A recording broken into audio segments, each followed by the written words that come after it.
જય સ્વામિનારાયણ. શ્રી સ્વામિનારાયણ વિદ્યાસાગર સ્કૂલના ઓનલાઈન શિક્ષણ આપ સૌ વિદ્યાર્થી મિત્રોનું હાર્દિક સ્વાગત કરું છું. વિદ્યાર્થી મિત્રો, આપણે પાંચમો પાઠ કે જે આપણા માટે ખૂબ જ મહત્વનો પાઠ છે એમની આપણે વાત કરતા હતા. સંસ્કૃતિ અને સમાજીકરણ એ પાંચમો પાઠ છે. તો આપણે સંસ્કૃતિનો અભ્યાસ કર્યો. 10મા ધોરણમાં સંસ્કૃતિની કેટલી વ્યાખ્યાઓ સમજ્યા કે માનવીની ગુફાથી ઘર સુધીની વિકાસ યાત્રા એટલે સંસ્કૃતિ. જીવન જીવવાની રીત એટલે સંસ્કૃતિ. માનવ મનનું ખેડાણ એટલે સંસ્કૃતિ. તો આ બધી સંસ્કૃતિની વ્યાખ્યાઓ આપણે 10મા ધોરણમાં પણ અભ્યાસ કર્યો. આજે આપણે જે કહીએ સંસ્કૃતિને આભારી છે. પેઢી દર પેઢી પરિવર્તનો આવે છે. સંસ્કૃતિની અંદર બદલાવ આવે છે. ભારતીય સંસ્કૃતિ એક વિશિષ્ટ પ્રકારની સંસ્કૃતિ ગણાય છે, કેમ કે પ્રાચીન સમયથી ભારત એક સમૃદ્ધ દેશ હતો. એટલે વિશ્વના અન્ય દેશોના લોકો ભારતમાં વ્યાપાર અર્થે આવતા. વ્યાપારની સાથે સાથે સ્થાયી પણ થતા. પોતાની બોલી, પોતાની ભાષા, પોતાના રીત રિવાજો એ બધું જ એ ભારતમાં લઈને આવતા હતા. અને ભારતની જે સંસ્કૃતિ હતી એમાં સારા સારા તત્વોનો ઉમેરો થતો હતો. એટલે જ આજે આપણે જોઈએ કે ભારતની અંદર અવનવી ભાષાઓ બોલાય છે. બંધારણની અંદર ભારતમાં 22 ભાષાઓને સ્થાન આપવામાં આવેલું છે. અલગ ભાષા, અલગ પોશાક, અલગ રહેઠાણ, અલગ રીત રિવાજો અને ભારતીય સમાજનું જો કોઈ વિશિષ્ટ લક્ષણ હોય તો એ ભારતની જ્ઞાતિ વ્યવસ્થા. જ્ઞાતિગત પોશાક, જ્ઞાતિગત રહેઠાણો પણ અલગ અલગ, જેમ કે પટેલ ફળી હોય, બ્રાહ્મણ ફળી હોય, વણકર વાસ, વાલ્મીકી વાસ, તો જુદા જુદા વાળાઓ હતા. અને એમનો પોશાક એક અલગ પ્રકારનો હતો. જ્ઞાતિગત પોશાક હતો. પોશાક ઉપરથી જ્ઞાતિની ઓળખ થઈ જતી હતી. તો આવી એક આપણી સંસ્કૃતિ હતી. અને આજે પણ એ વિશ્વની શ્રેષ્ઠ સંસ્કૃતિ કરે છે. આજે ધીમે ધીમે પશ્ચિમની સંસ્કૃતિઓનું આપણે અનુકરણ કરતા થઈએ છીએ. અંગ્રેજી ભાષાનું શિક્ષણ, મેકોલોએ ભારતમાં અંગ્રેજી ભાષાના શિક્ષણની શરૂઆત કરાવી. આજે આપણા માટે ફરજિયાત બન્યું છે. તો આમ સંસ્કૃતિની વાત કરી હતી. ત્યાર પછી આપણે સમાજીકરણ, જે શીખવવાની પ્રક્રિયા છે. માનવી જન્મે છે ત્યારે શૂન્ય અવકાશમાં હોય છે, કશી ખબર હોતી નથી. પણ એક માનવીને એક સામાજિક માનવી બનાવવાની જે પ્રક્રિયા છે એમને સમાજીકરણ કહેવામાં આવે છે. આપ સૌ જાણીએ છીએ કે અપરાધીઓ જન્મતા નથી, અથવા જન્મથી કોઈ અપરાધી હોતું નથી.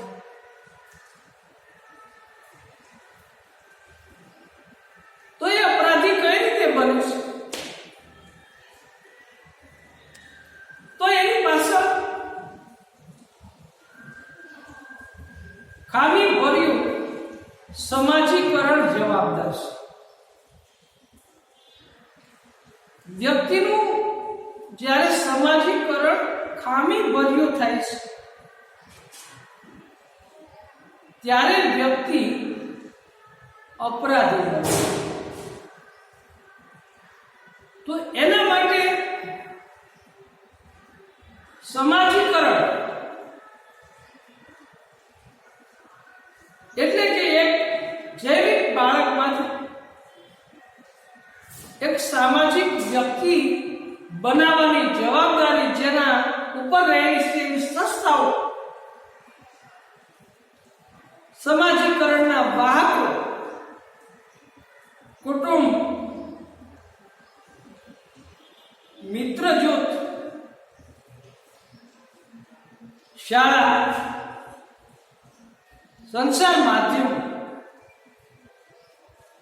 આ એજન્સીઓ જ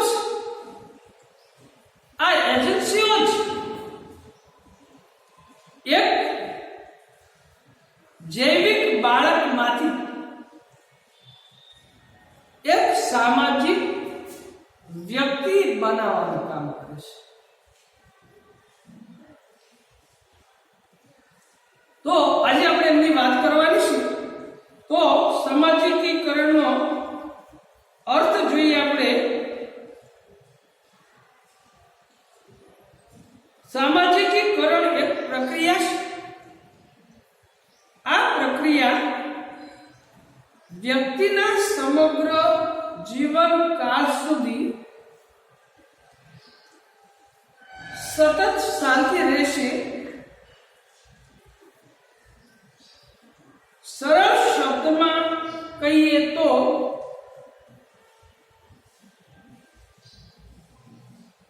જૈવિક વ્યક્તિને સામાજિક વ્યક્તિ બનાવતી પ્રક્રિયાને સામાજિકીકરણ તરીકે ઓળખવામાં આવે છે. જૈવિક વ્યક્તિને સામાજિક વ્યક્તિ બનાવવાની જે પ્રક્રિયા છે, એક માર્કની અંદર એક વાક્યમાં પ્રશ્ન પૂછાય છે કે સમાજીકરણ એટલે શું? તો કે જૈવિક વ્યક્તિને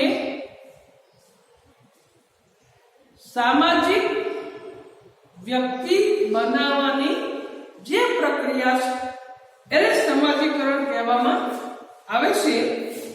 સામાજિકીકરણના પરિણામે વ્યક્તિ સમાજના એક સભ્ય તરીકે સામાજિક અપેક્ષાઓ મુજબ જીવન જીવતા શીખે છે.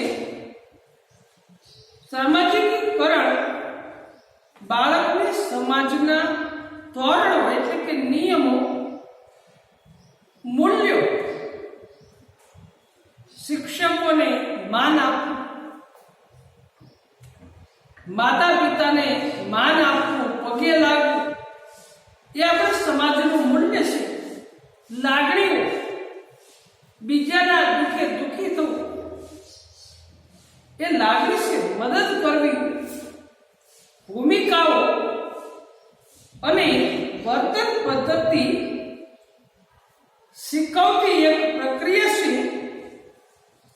સામાજિકીકરણ થતા બાળક પોતાના સમાજના સાંસ્કૃતિક માળખામાં ગોઠવાય છે. આપણે જોઈએ કે જે બાળકનો જન્મ જે કુટુંબમાં થાય છે, ઉચ્ચ જ્ઞાતિમાં થાય તો ઉચ્ચ, નિમ્ન જ્ઞાતિમાં થાય તો નિમ્ન, જ્ઞાતિ બદલી શકતો નથી. તો સમાજીકરણ થતા બાળક પોતાના સમાજના સાંસ્કૃતિક માળખામાં ગોઠવાય છે. સામાજિક અપેક્ષાઓ પૂર્ણ કરવા તે સમર્થ બને છે. આમ સામાજિકીકરણ બાળકના સામાજિક અને સાંસ્કૃતિક જીવનનો ઘડતર કરતી પ્રક્રિયા છે. તો સમાજીકરણ એ બાળકના સમાજને સાંસ્કૃતિક માળખામાં ગોઠવીશ. સામાજિક અપેક્ષાઓ પૂર્ણ કરવાથી સમર્થ બને છે. આમ સામાજિકીકરણ બાળકના સામાજિક અને સાંસ્કૃતિક જીવનનું ઘડતર કરતી પ્રક્રિયા છે. સામાજિકીકરણ એક એવી આંતરક્રિયાની પ્રક્રિયા છે કે જેના દ્વારા વ્યક્તિ ટેવો, કૌશલ્યો, માન્યતાઓ તથા વિવેક બુદ્ધિ શીખે છે. તો વ્યક્તિની આંતરક્રિયાઓ દ્વારા, આપણે આંતરક્રિયા વિશે પહેલા જોયું કે બે વ્યક્તિ સામસામી વાતો કરે તો એ આંતરક્રિયા કહેવાય છે. શિક્ષક વિદ્યાર્થીને પ્રશ્ન પૂછે અને વિદ્યાર્થીને જવાબ નથી આવડતો, ખાલી માથું હલાવે અને શિક્ષકને ખબર પડી જાય કે એને જવાબ નથી આવડતો, તો એ હાવભાવથી પણ આંતરક્રિયા થશે. અંગ શ્રેષ્ઠતા, હાવભાવ અને વાતચીત કરીને આંતરક્રિયા કરી શકાય છે. તો આંતરક્રિયાની પ્રક્રિયા છે જેમાં વ્યક્તિની ટેવો, દરેક વ્યક્તિની અલગ અલગ ટેવ હોય છે. કૌશલ્ય, દરેક વ્યક્તિ પાસે સારા અલગ કૌશલ્ય હોય છે. કોઈ સારું રમત રમી શકે છે, કોઈ સારું ગાઈ શકે છે, કોઈ સારું વાજિંત્ર વગાડી શકે છે, તો કોઈ મેદાનની અંદર સારી રમતો રમી શકે છે, કોઈ સારું વક્તૃત્વ આપી શકે છે. તો આમ આવા કૌશલ્યો, માન્યતાઓ તથા વિવેક બુદ્ધિ શીખે છે જે સામાજિક સમૂહ તથા સંપ્રદાયમાં અસરકારક ભાગ લેવા માટે આવશ્યક ગણવામાં આવે છે. સામાજિકીકરણ વિના સમાજ તેની મેળ ચાલુ રહી શકે નહીં અથવા સંસ્કૃતિ અસ્તિત્વ ધરાવી શકે નહીં. સમાજીકરણની વ્યાખ્યાઓ જોઈએ. સમાજશાસ્ત્રીઓએ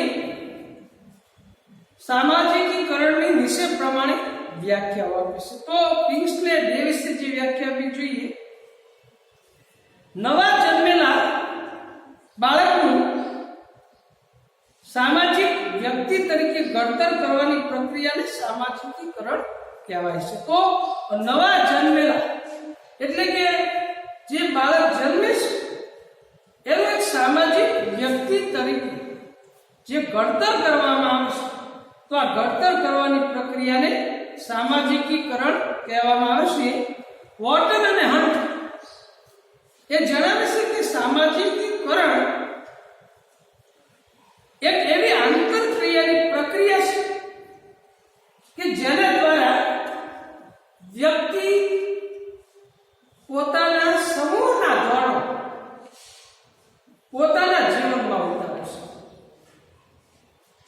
વોર્ટન અને હન્ટ નામના સમાજશાસ્ત્રી વ્યાખ્યા આપે છે કે એક એવી આંતરક્રિયા છે કે જેના દ્વારા વ્યક્તિ પોતાના સમૂહના ધોરણો પોતાના જીવનમાં ઉતારે છે, જેના પરિણામે એક વિશિષ્ટ સ્વ જન્મે છે. સ્વ કહેતા વ્યક્તિ પોતપોતાના નિર્ણયો લે છે, પોતે એક સામાજિક માનવી બને છે. તો આજની વ્યાખ્યાઓ છે કિંગ્સલે ડેવિસ આપી કે નવા જન્મેલા બાળકનું સામાજિક વ્યક્તિ તરીકે ઘડતર કરવાની પ્રક્રિયાને સમાજીકરણ કહેવામાં આવે છે.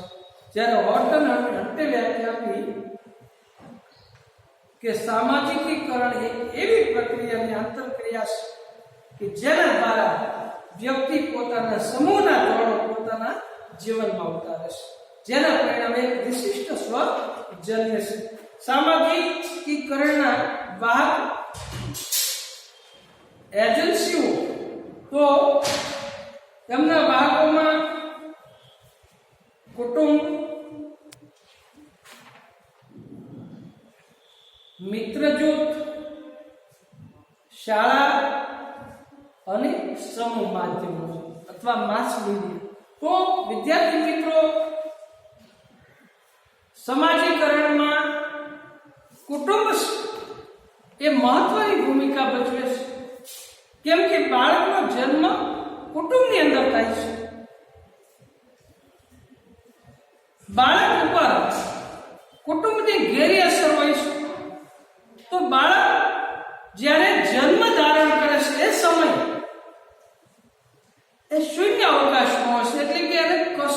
ખબર હોતી. ત્યારે ખાતા પીતા બોલતા ચાલતા આ જે શીખવવાની જે પ્રક્રિયા છે એ કુટુંબની અંદર બાળકને તાલીમ આપવામાં આવે છે. જો કુટુંબ સારું હોય તો બાળકનું સમાજીકરણ યોગ્ય રીતે થાય છે. પણ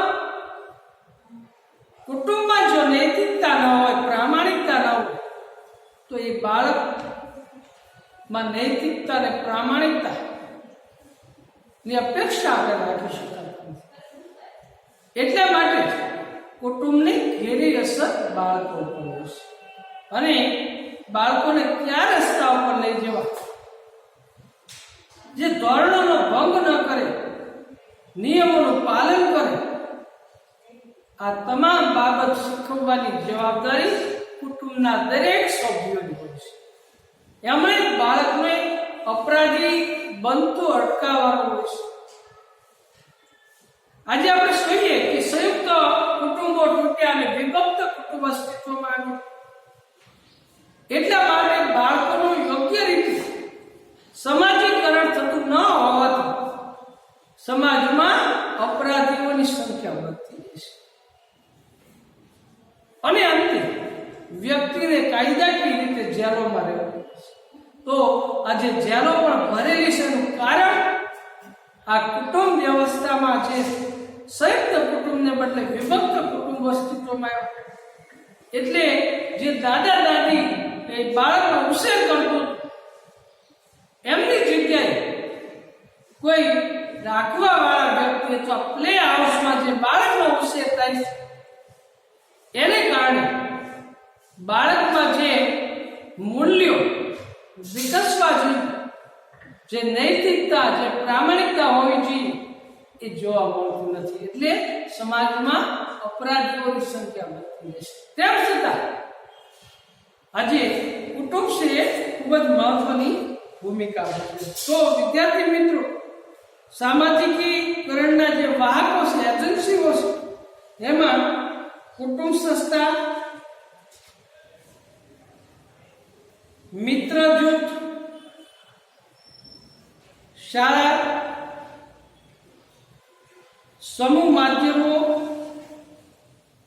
અને સામાજિકીકરણના અન્ય વાહકો, આ વાહકોની વાત આપણે જોઈએ. કુટુંબની વાત કરીએ તો વિશ્વની તમામ સંસ્કૃતિઓમાં કુટુંબ એ સામાજિકીકરણના પાયાનું અને અગત્યનું માધ્યમ છે. બીજા બધા જ માધ્યમોની અંદર કુટુંબ છે અગત્યનું અને પાયાનું માધ્યમ છે. બાળક સૌ પ્રથમ કુટુંબના જ સંપર્કમાં આવે છે. આપણે જોઈએ કે બાળકનો જન્મ થાય એ કુટુંબના સંપર્કમાં સૌ પ્રથમ આવે છે. માતા પિતા અને ભાઈ બહેનના સંબંધો દ્વારા બાળક એક જૈવિક વ્યક્તિમાંથી સામાજિક વ્યક્તિ બને છે. માતા પિતાને ભાઈ બહેનના સંબંધો દ્વારા એક જૈવિક વ્યક્તિમાંથી સામાજિક વ્યક્તિ બને છે. મોટા ભાગની સંસ્કૃતિઓમાં કુટુંબમાં માતાની ભૂમિકા સમાજીકરણની પ્રક્રિયામાં મહત્વનો ભાગ ભજવે છે. કેમ કે નાનપણની અંદર બાળક છે માતા સાથે વધારે રહેતું હોય છે. માતા અથવા પિતાના માટે રોલ મોડેલ હોય છે. એટલે બાળક સૌપ્રથમ એમના સંપર્કમાં આવે છે. એટલે બાળક ઉપર માતાની અસર ખૂબ વધારે જોવા મળે છે. તો વિદ્યાર્થી મિત્રો, આ કુટુંબ સંસ્થા જે સમાજીકરણનો એક ભાગ છે એમની વાત આપણે હવે પછીના તાસમાં કરીશું. પણ સમાજીકરણનો જે અર્થ છે, વ્યાખ્યાઓ છે, એ ગૃહ કાર્યમાં લખવાની પણ છે અને પાકી પણ કરવાની છે. તો અહીંયા આપણે રાખીએ. જય સ્વામિનારાયણ.